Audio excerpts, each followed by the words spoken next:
Salam damai sejahtera untuk kita semua. Puji Tuhan, kita bertemu kembali dalam pembahasan pelajaran Sekolah Sabat lewat channel ini bersama saya Pendeta Del Sompotan. Sebelum kita akan membahas pelajaran Sekolah Sabat kita, mari kita tunduk kepala dan kita berdoa. Bapa kami yang bertakhta dalam kerajaan sorga, Engkau Allah yang baik.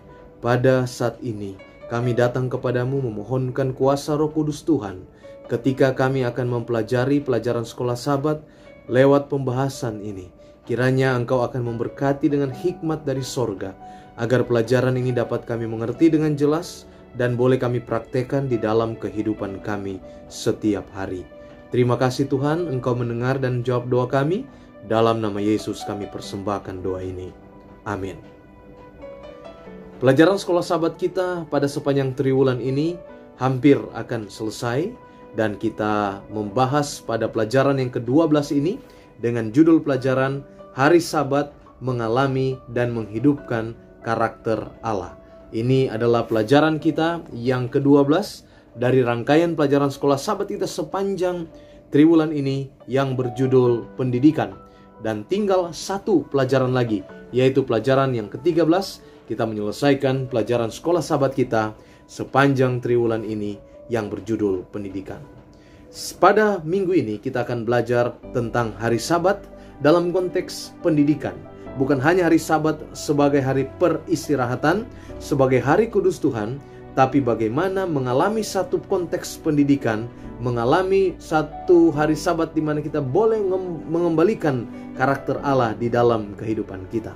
Ayat-ayat Alkitab yang menjadi dasar bagi pelajaran Sekolah Sabat kita sepanjang minggu ini terdapat di dalam Kejadian 1 dan 2, Keluaran 16 ayat 14 sampai 29, Yesaya 58 ayat 1 sampai 14, Matius 12 ayat 1 sampai 13, Lukas 13 ayat 10 sampai 17. Dan ayat hafalan kita sepanjang minggu ini terdapat dalam Markus 2 ayat 27 sampai 28.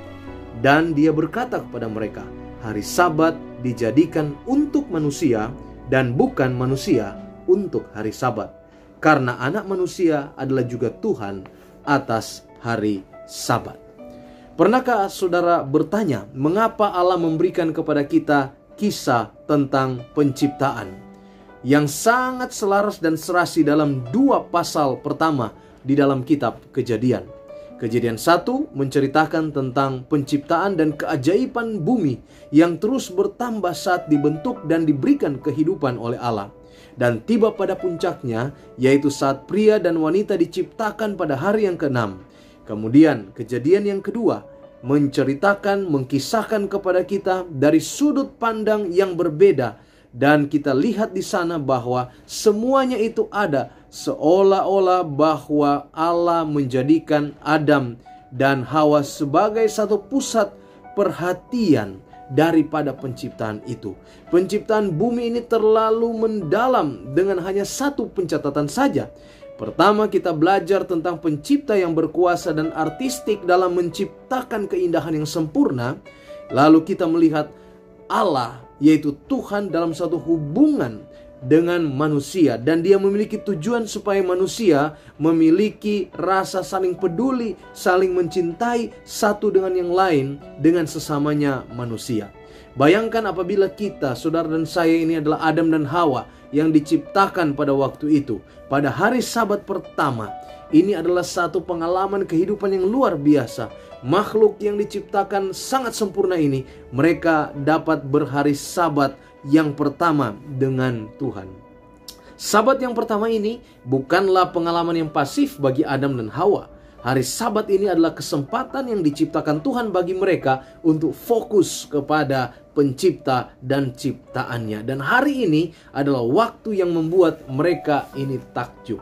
Seringkali dalam kehidupan kita pun perlu untuk datang keluar melihat alam ciptaan Tuhan pada hari Sabat, supaya kita kembali boleh mengalami rasa takjub akan ciptaan Tuhan yang Tuhan telah nyatakan itu sejak penciptaan dunia ini yang dituliskan di dalam Kejadian 1 dan Kejadian pasal yang kedua. Saatnya untuk kita bisa menemukan kembali akan perasaan sukacita bagaimana Tuhan memberikan kepada kita ciptaan yang begitu indah yang dapat kita nikmati hingga pada saat ini.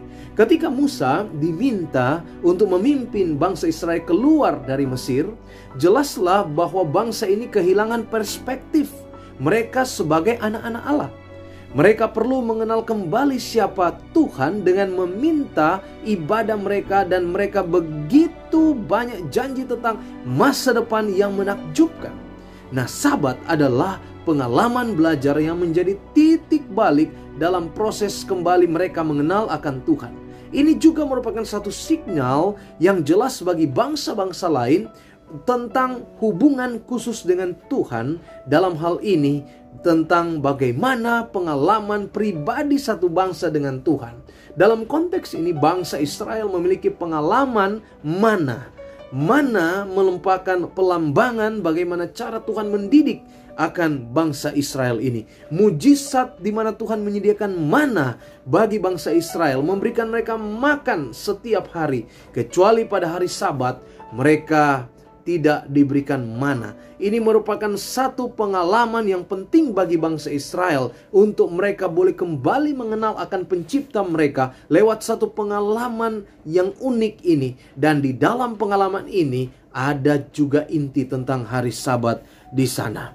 Waktu untuk memberikan satu prioritas di dalam kehidupan kita. Bagaimana kita menempatkan hari Sabat itu sebagai satu prioritas yang sangat jelas di dalam kehidupan kita untuk kita mengutamakan hari yang Tuhan kuduskan ini. Pasang surut pengalaman bangsa Israel dengan Allah terkait dengan cara mereka berhubungan dengan Allah pada hari Sabat. Allah melihat keengganan mereka untuk menghormati hari Sabat sebagai tanda bahwa mereka tidak relevan dalam kehidupan mereka. Komitmen baru terhadap hari Sabat juga merupakan bagian dari pemulihan, sinyal bahwa prioritas itu benar. Yesaya 58 memperlihatkan sangat kontras kepada kita bagaimana berkat pada hari Sabat, apa yang tidak boleh kita lakukan dan apa yang dapat kita lakukan pada hari Sabat. Ini merupakan satu prioritas yang baru bagi bangsa Israel untuk memulihkan hubungan mereka dengan Tuhan dengan cara mereka menghormati dan menyucikan hari Sabat. Kita pun demikian pada saat ini. Ketika kita di dalam kehidupan kita, mungkin kita sudah tidak lagi menghargai hari Sabat. Tetapi yang saya mau katakan kepada kita bahwa ada kesempatan yang Tuhan berikan kepada kita untuk kembali kita memprioritaskan hari Sabat itu di dalam kehidupan kita pribadi lepas pribadi, sehingga hari Sabat itu boleh menjadi berkat untuk kita semua. Waktunya untuk menemukan keseimbangan di dalam kehidupan kita. Yesus sangat menghormati dan menjunjung tinggi hukum. Namun Yesus juga mempertanyakan interpretasi para pemuka agama tentang hukum dan peraturan. Kritikan dari Yesus yang paling mengancam terhadap peraturan keagamaan ialah bagaimana ia memelihara hari Sabat. Rumah-rumah ibadat pasti selalu menjadikan hari Sabat sebagai satu kesempatan untuk mendidik. Taurat selalu dibacakan dan ditafsirkan pada hari Sabat. Para ahli-ahli Taurat dan orang-orang Farisi tahu betul tentang surat hukum. Namun Yesus melangkah lebih jauh dalam pendidikan hari Sabat bagi para pengikutnya. Apa yang Yesus lakukan? Kontroversi memang. Yesus menyembuhkan pada hari Sabat. Penyembuhan, kontroversi seputar penyembuhan Yesus pada hari Sabat menyebabkan perdebatan rohani tentang pentingnya sifat dosa, alasan hari Sabat, hubungan antara Yesus dan Bapa, dan otoritas Yesus. Sikap Yesus terhadap hari Sabat terangkum dengan baik dalam ayat hafalan kita yang tercatat di dalam Markus 2 ayat 27-28. Hari Sabat diadakan untuk manusia dan bukan manusia untuk hari Sabat. Ada satu waktu yang kita gunakan untuk komunitas rohani kita dengan Tuhan. Yesus memberikan contoh bahwa dia mengunjungi sinagog, tempat perbaktiannya orang Yahudi, setiap pekan bagi para murid-muridnya. Setelah kebangkitannya, mereka melanjutkan pola ini. Mereka berkumpul di sinagog membentuk satu komunitas yang penting. Ini merupakan satu kesaksian yang boleh kita baca di dalam firman Tuhan. Gereja Masihat Tuhan hari yang ke-7 memiliki sejarah yang kuat dalam mendorong kesaksian dan pemaparan Injil melalui khotbah dan pelajaran-pelajaran yang lainnya. Di sana, di dalam sinagog atau di dalam gereja terjadi satu peribadatan, perpaduan antar sekolah Sabat, jam ibadah, jam khotbah, dan pertemuan-pertemuan hari Sabat lainnya. Dan di sini merupakan satu proses untuk belajar di dalam sebuah komunitas. Dan di dalam pelajaran ini ada unsur pendidikan di sana. Jadi hari Sabat juga menjadikan kita sebagai bagian dari satu sistem pendidikan di mana kita boleh terlibat di dalamnya di hari Sabat. Saya ingin membaca kutipan Roh Nubuat. Ellen White, Alfa dan Omega jilid 5, halaman 300 dan 301. Tidak ada peraturan lain yang diberikan kepada orang Yahudi yang membedakan mereka daripada bangsa-bangsa sekelilingnya. Yang dinyatakan oleh Sabat, Tuhan merencanakan bahwa pemeliharaannya harus menyatakan mereka sebagai penyembah Allah, dan itu adalah tanda perceraian mereka dari berhala dan menjadi satu hubungan mereka dengan Allah. Akan tetapi untuk menyucikan hari Sabat, manusia sendiri harus suci. Melalui iman mereka harus belajar mengambil bagian dalam kebenaran Kristus. Pada waktu hukum itu diberikan kepada orang Israel, ingatlah dan kuduskanlah hari Sabat. Allah berfirman juga kepada mereka, haruslah kamu menjadi orang-orang kudus bagiku.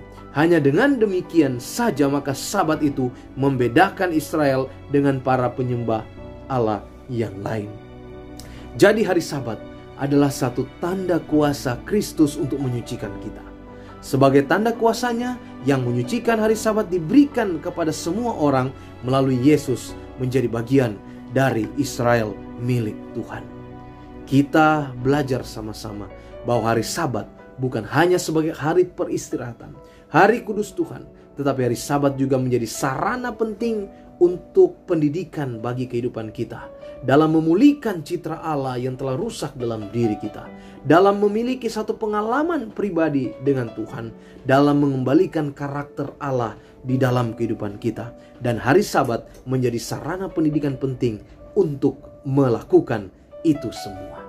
Tuhan kiranya memberkati kita semua. Demikianlah pelajaran sekolah Sabat kita sepanjang minggu ini. Amin.